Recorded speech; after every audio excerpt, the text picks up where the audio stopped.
숙제가 끝나면 보통 10분 안에 끝나는 작은 숙제들이 대부분입니다.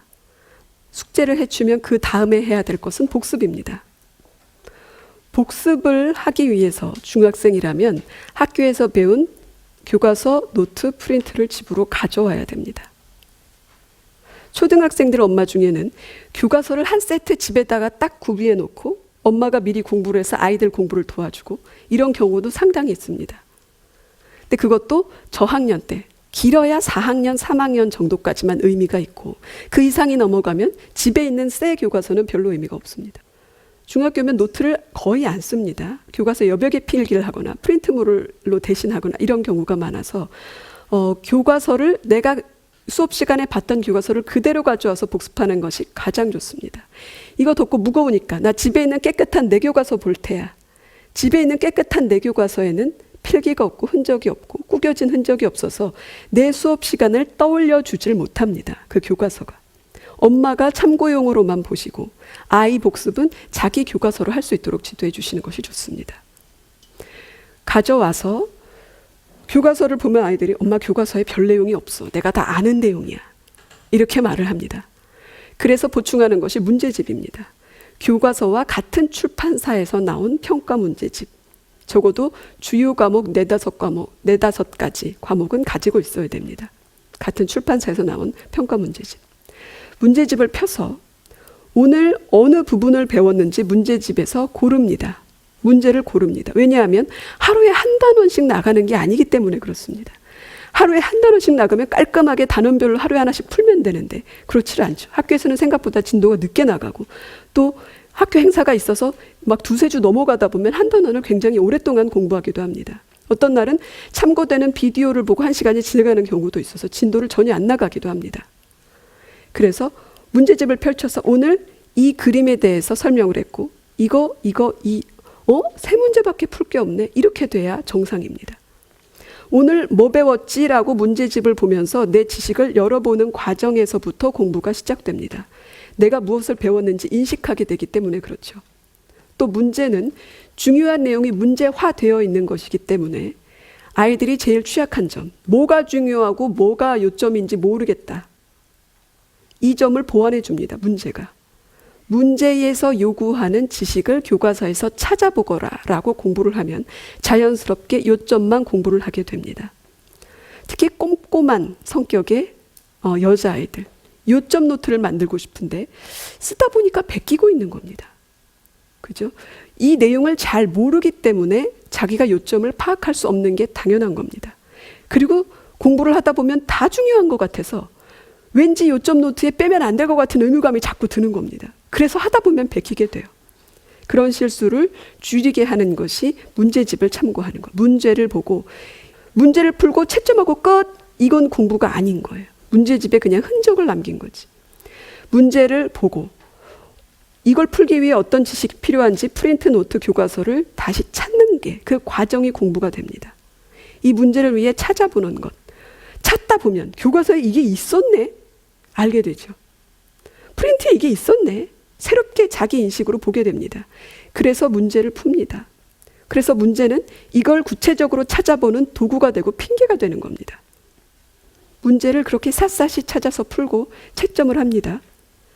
그러면 책을 보고 풀었는데도 틀린 게 나옵니다. 그럼 틀린 문제를 다시 풀기 위해서 다시 찾습니다. 문제를 다시 읽습니다. 아, 여기다 치사하게 함정을 팠네. 이걸 발견해 나가는 과정이 공부입니다. 여기서 함정이 파일 수 있겠구나. 그러면 내가 틀린 부분은 또 봅니다. 교과서 프린트 노트를. 자연스럽게 나에게 딱 맞는 복습이 됩니다. 그죠? 이런 복습을 학원에 가서 할 수가 있습니까? 인터넷 강의로 할 수가 있습니까? 학원에 가면 그 내용을 다시 한번 설명을 해주시긴 합니다. 선생님이. 그렇지만 내가 어느 부분에서 헷갈리고 어느 부분에서 교과서를 샅샅이 안 봤는지 선생님은 알 턱이 없습니다. 일반적으로 설명을 할 뿐입니다. 그래서 일반적으로 아이들이 많이 실수를 하는 부분을 여기가 별표 3개야. 이렇게 설명을 해주시는 것 뿐이죠. 내 복습은 나만 할 수 있습니다. 그래서 이걸 하다 보면 아이들이 수업 시간에 살짝 졸죠? 나 여기 졸았어. 표시를 해가지고 와야 됩니다. 그래서 복습을 할 때 그 부분을 신경 써서 봐야 되는 것이죠. 왜냐하면 학교 수업은 재방송이 안 되니까. 이 다시 보기 이게 안 되니까. 내가 알아서 책임을 져야 됩니다. 이 부분은 좀 별표야. 학교 선생님도 설명을 조금 애매하게 하신 것 같은데 집에 가서 내가 다시 봐야 되겠어. 별표를 해가지고 와야 됩니다. 집에. 복습할 날을 미리 생각하는 거죠. 수업 중에. 복습을 자꾸 하다 보면 수업을 듣는 태도도 진지해지게 마련입니다. 조금 더 구체적으로 들어가서 아이들별로 이제 수준 차이가 나는데 한 중학교 선생님이 해주신 말씀입니다.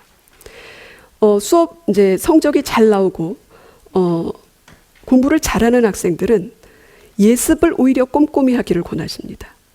예습을 꼼꼼히 하면 학교 선생님의 그 수업을 굉장히 능동적으로 대화하듯이 받아들이게 된다는 얘기죠. 왜냐하면 공부 잘하는 애들은 시시하다고 여길 수 있기 때문입니다. 그런데 조금 학교 수업 이해하기가 힘들다. 아니면 어떤 선생님의 설명이 너무 지루하거나 그래서 나는 저 선생님을 집중하고 있어도 무슨 말인지 모르겠다. 그렇게 불평하는 아이들이 있어요. 그러면 그런 과목은 예습을 많이 합니다. 예습을. 그리고 잘 이해할 수 없는 과목, 성적이 조금 낮은 친구들, 이런 친구들은 학교 수업을 그냥 편안하게 이렇게 듣고 집에 와서 복습을 열심히 합니다. 그러면 이게 그거였어? 별것도 아니었네 라는 생각을 하면서 복습을 하게 된다는 것이죠. 수업 시간에 긍정적인 웃으면서 수업 듣는 것이 굉장히 중요한데 어떤 공부를 굉장히 못하는 꼴찌들에게 미션을 하나씩 줬습니다. 너네들 수업 못 알아듣겠지? 네, 못 알아들어요. 그럼 알아들으려고 하지 말고 그냥 씩 웃고 선생님을 한번 바라봐라. 이게 미션입니다. 너무 편하네요. 필기를 하라고 시키는 것도 아니고 문제를 풀으라고 시키는 것도 아니고 그냥 씩 웃고 선생님을 바라보다가 눈이 마주치면 선생님하고 알든 모르든 끄덕이를 하는 거예요. 알든 모르든. 이 아이들의 성적이 올랐습니다. 놀랍게도. 희한하죠. 긍정적인 태도와 생각은 뇌를 활성화시킵니다. 난 모르겠어. 또 무슨 말을 하는 거야. 이러고 앉아있으면 여기까지 막 튕겨 나간다는 거죠. 뭐가 이해할 만한 설명이 들어와도. 근데 씩 웃다가 끄덕끄덕하면 선생님이 한 번 더 설명을 하기도 하고 그냥 해피한 거예요. 모든 수업 시간이. 이 태도가 중요합니다. 복습을 할 때도 이제 이해가 되네. 그냥 즐겁게 하는 겁니다. 예습을 할 때도 이제 이해가 되네. 예습이 굉장히 필요한데 이렇게 복습을 하고 나면 시간이 얼마나 걸릴 것 같습니까? 오래 걸리지 않습니다. 하루에 나가는 진도가 많지 않기 때문에. 어쩔 때는 진짜 몇 문제 풀고 끝나는 날도 있고 어쩔 때는 풀 문제가 없는 날도 있어요. 그래서 아이들은 이제 머리를 씁니다. 오늘은 책을 안 가져가도 되겠다. 진도 안 나갔으니까. 그게 살아있는 아이들입니다. 어떤 책을 집에 싸들고 가야 될지 판단해가지고 와야 된다는 것이죠. 그냥 집에 몸뚱이만 와서 되는 게 아니니까. 이 부분은 오늘 복습할 게 있어, 없어. 스스로 인식을 하고 있다면 성공입니다. 집에 와서 복습할 시간은 사실 얼마 되질 않습니다. 채점하고 풀고 그리고 나서 복습이 끝나면 한 10분 한 과목당 그렇게 넘질 않습니다. 문제풀이가 많지 않기 때문에. 모르는 거 뒤져보고 이렇게 저렇게 해도. 아이가 뭘 묻습니다. 엄마 이게 무슨 말이야? 단어 뜻을 모르겠어. 아니면 이거는 모르겠어 엄마. 그럼 엄마는 압니까? 엄마도 모릅니다. 얘가 샅샅이 뒤져보지 않아서 이런다는 통찰력이 있습니다. 그걸 빌려주시는 겁니다. 아마 앞단원에 있겠지. 여기를 한번 다시 읽어봐. 여기 있는 것 같아. 엄마의 통찰력이 있어요. 또 그 뜻을 모르면 추측으로 설명해 주려고 하지 마세요. 요즘 스마트폰 중에 제일 제가 마음에 드는 기능이 사전입니다. 찾아봐. 엄마가 어떻게 그걸 다 알아요. 찾아보게 해주시면 돼요. 가장 좋은 건 교과서 안에서 단어 뜻을 찾아서 보여주는 겁니다. 거기 설명이 충분하지 않으면 사전을 찾는 겁니다. 그래서 이런 의미야 라고 아이와 함께 공부를 하는 겁니다. 엄마가 모든 걸 알고 있는 완벽한 하나님이어서 딱 설명을 해주는 것보다 함께 공부를 하는 친구가 되어주는 게 훨씬 받아들이는 사람도 편합니다. 그리고 그렇게 같이 읽고 같이 찾았을 때 그 속도에 맞는 이해가 되는 것이죠. 찾기 위해서 단어를 여러 번 반복해야 되죠.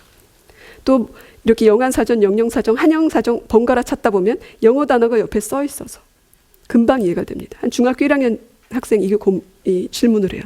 선생님, 관계가 뭐예요? 관계. 사회 공부를 하다가. 농토에 물을 대는 것을 관계라고 하죠. 근데 거기에 물 숫자가 있는 것도 아니고 무슨 전혀 물하고 상관이 없어요. 단어 자체. 관계가 뭐야. 옆에 써 있는 한자를 알 턱도 없고 사전을 찾으니까 워터링이라고 써 있습니다. 아, 물 어쩌군가 보다. 그냥 알아지는 거예요. 물과 관련된 단어인가 보다. 뒤에 관계농업, 관계수로, 관계시설 계속 그 단원의 설명이 나와도 그냥 물에 관련된 의미인가 보다. 이렇게 한 번에 이해할 수가 있습니다.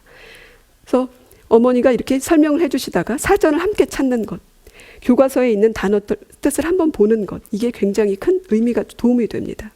다시 복습으로 돌아와서 복습이 이렇게 끝나고 나면 그 자리에서 예습을 뒤를 조금 훑어보면 예습이 되거든요. 그렇게 해치워버리는 것이 가장 좋습니다. 예습을 하기 위해 가장 좋은 방법은 내일 시간표를 딱 봐서 내일 시간표대로 교과서를 싹 준비해 놓고 내일 준비를 다시 하는 것이 사실은 가장 좋습니다. 근데 그렇게 되면 아이들이 책가방이 이따만해져서 막 정신이 없습니다. 복습은 이걸로 하고 예습은 이 책으로 하고. 그래서 좀 실현이 불가능합니다. 예습을 따로 한다는 것은. 실천해 보니 가장 좋은 방법은 복습을 마치면 그 자리에서 뒤를 조금 더 보는 것, 교과서를 훑어보는 것. 그렇게 하고 덮으면 이 수업이 이틀 후에 들었을 수도 있고 다음 주에 들었을 수도 있죠. 하지만 훑어봤다는 그 잔상은 남아있기 때문에 예습의 효과가 충분히 있습니다. 예습을 할 때 너무 꼼꼼히 읽게 하지 않아도 됩니다. 두꺼운 글씨, 그 다음에 그림, 도표, 그냥 눈에 띄는 것, 이런 것만 눈에 익숙하게 해놓고 이런 내용을 하겠구나. 내가 지금 복습했으니까 연관이 되겠죠. 이 정도 연관성을 가지고 예습을 마치면 됩니다.